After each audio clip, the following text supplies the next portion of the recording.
안녕하십니까. 전종희 목사입니다. 2월 22일 목요일 매일 성경 묵상입니다. 마가복음 5장 35절로 43절 말씀입니다.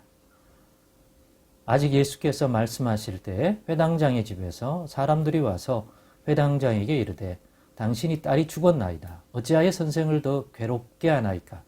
예수께서 그 하는 말을 곁에서 들으시고 회당장에게 이르시되 두려워하지 말고 믿기만 하라 하시고 베드로와 야고보와 야고보의 형제 요한 외에 아무도 따라옴을 허락하지 아니하시고 회당장의 집에 함께 가사 떠드는 것과 사람들이 울며 심히 통곡함을 보시고 들어가서 그들에게 이르시되 너희가 어찌하여 떠들며 우느냐 이 아이가 죽은 것이 아니라 잔다 하시니 그들이 비웃더라.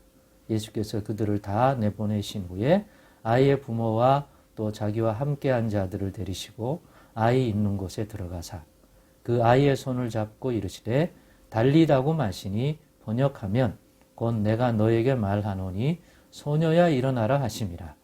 소녀가 곧 일어나서 걸음이 나이가 12살이라. 사람들이 곧 크게 놀라고 놀라거늘 예수께서 이 일을 아무도 알지 못하게 하라고 그들을 많이 경계하시고 이에 소녀에게 먹을 것을 주라 하시니라. 아멘.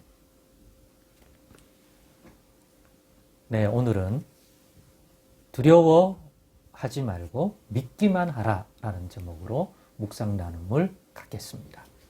이 말씀은 두려워하지 말고 믿기만 하라는 오늘 본문에 나오는 이 장면에서 예수님이 회당장 야이로에게 한 말씀입니다. 왜 이 말을 하게 됐는가? 우리가 어제 본문에서 회당장 야이로가 자기 딸이 심각한 질병으로 죽어가는 것을 보고 급하게 예수님을 찾아와서 엎드려서 자기 딸을 꼭 살려달라고 간절히 요청했습니다. 예수님이라면 능히 돌아보실 것을 믿고 더 늦기 전에 빨리 자기 집으로 가주셔서 아이에게 안수하여 병이 낫게 치료의 행위를 해주면 자기 딸이 살 것이라는 그런 믿음을 가지고 찾아온 거죠. 예수님은 이 야이로의 그 요청대로 응하여 회당장의 집으로 야이로의 집에 가서 딸을 돌아보시기로 작정하셔서 가는 중에 어제 살폈던 것처럼 12해 혈증을 앓는 여인이 그 사이에 아무도 관심도 가지지 않았지만 예수님도 관심을 가지지 않았지만 그의 믿음에 아무도 모르게 예수의 옥만 스쳐 만져도 자기는 하나님의 긍휼하심을 예수님을 통하여 우리에게 주어지는 그 손길을 받을 수 있다고 믿어서 그와 같은 행위를 했고 실제로 그 믿음대로 이루어지는 것을 보았습니다.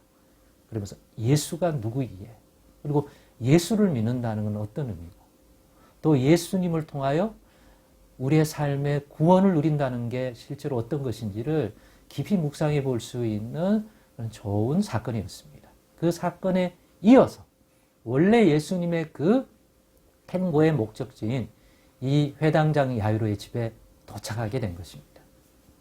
그러면서 오늘 본문과 같은 일이 일어났고 그때 야이로의 회당장에게 예수님이 두려워하지 말고 믿기만 해라 요청하였습니다. 왜 이런 요청을 하게 되었습니까? 집에 이르렀더니 이미 사람들이 알려줍니다. 딸이 죽었다고. 이미 죽어서 사람들이 그것에 대하여 애통하여 통분이 울고 있고 지금 상황이 그렇다. 이제는 아무 소용이 없다.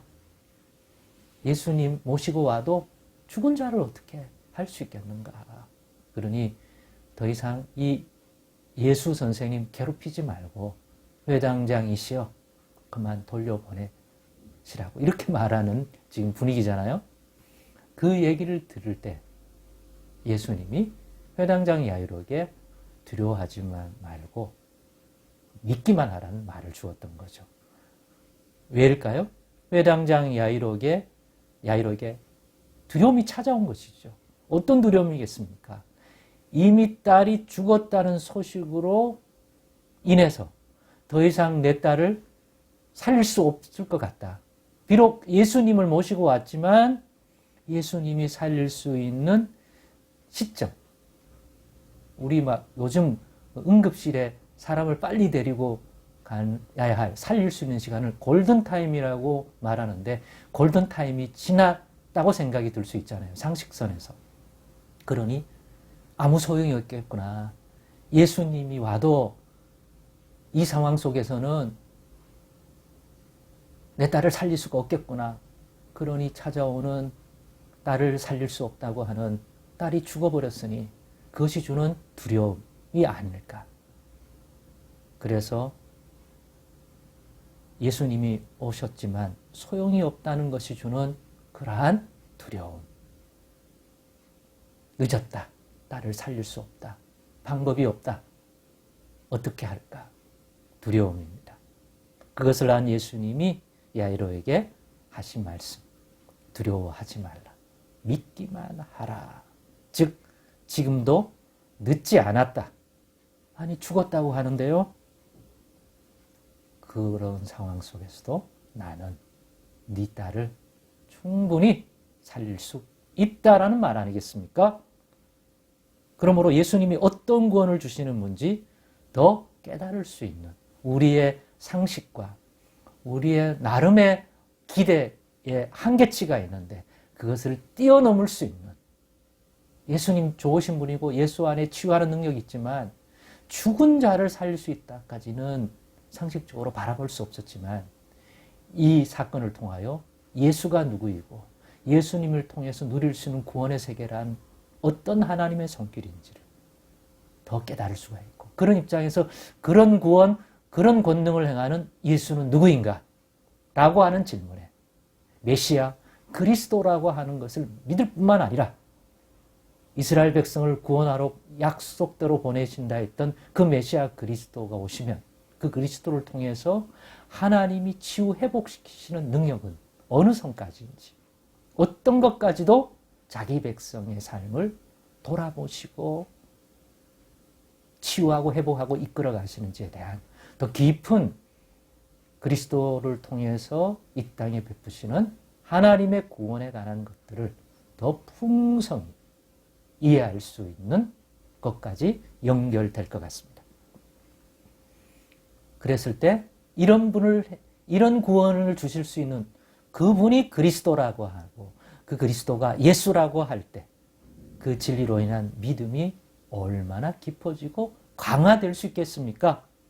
그냥 아직 숨이 있고 살아있는데 와서 병을 치유했을 때 가지는 감동과 그것도 크지만 이미 때를 늦었는데 낙심할 그때에 두려워 말라 믿기만 하라면서 우리에게 어떤 믿음이 필요한지 그 어떤 상황 속에서도 예수님이 행하실 이 돌봄과 구원이 어떤 것인지를 붙들어야 하는지 라고 하는 차원에서 오늘 사건은 너무너무 또 우리에게 큰 깨달음을 준다는 것입니다. 우리가 어떤 믿음의 강화를 이루어 가야 하는지 예수가 누구신지를 더 깊이 더 이해감으로 평생 깨달아도 예수님을 통해서 베푸실 구원을 충분히 그 크기, 그 넓이를 이해하지 못할 것입니다. 우리 상식 때문에, 경험의 한계 때문에. 그러나 그것을 뛰어넘게 만들어주시는 예수님의 입에서 나오는 이 진리의 말씀을 그래서 우리는 붙들어야 합니다. 그리고 그냥 우리 욕망이 아니라 하나님의 약속의 말씀, 주의 말씀이 그렇다면 그 말씀을 붙들 수 있는 믿음 달라고 해야 합니다. 예수님은 그걸 요구하는 것이죠. 믿기만 해라. 사람들이 말하는 그러한 내용 때문에 너가 절망하고 두려워하지만 나는 지금 너희 딸을 건질 수 있다. 이 말을 믿기만 해라. 그렇습니다. 우리도 이런 믿음에 올 한 해 더욱 이르십시다. 말씀 안에 성령 안에 예수 안에서 주시는 하나님의 약속과 말씀은 우리의 상식을 내 경험치를 넘어선다 할지라도 그 말씀 붙들고 믿는 자 되십시다. 내 경험과 상식을 넘어서서 이제는 구원받을 수 없는 시점이고 상황이고 때라고 느껴질 때 찾아온 두려움이 있더라도 그런데 하나님의 말씀과 성령 안에서의 음성은 하나님의 구원은 이걸 뛰어넘을 수 있다. 그러니 두려워 말고 믿기만 하라고 하는 교훈이 들린다면 우리도 정말 이 말씀대로 붙들고 나가십니다. 그럼 믿음 더욱 달라고 더 간절히 겸손히 구하면서 말입니다. 기도하겠습니다. 하나님 감사합니다. 믿음 더욱 주옵소서. 예수가 누구신지, 예수님을 통하여 베푸는 하나님의 구원의 능력과 그 넓이와 깊이가 무엇인지 더 깊이 알므로 또 그 안에서 들려오는 음성 두려워하지 말고 믿기만 하라고 할 때 우리도 그 믿음 가질 수 있는 그런 믿음 생활 되게 하여 주옵소서. 예수님의 이름으로 기도드리옵나이다. 아멘.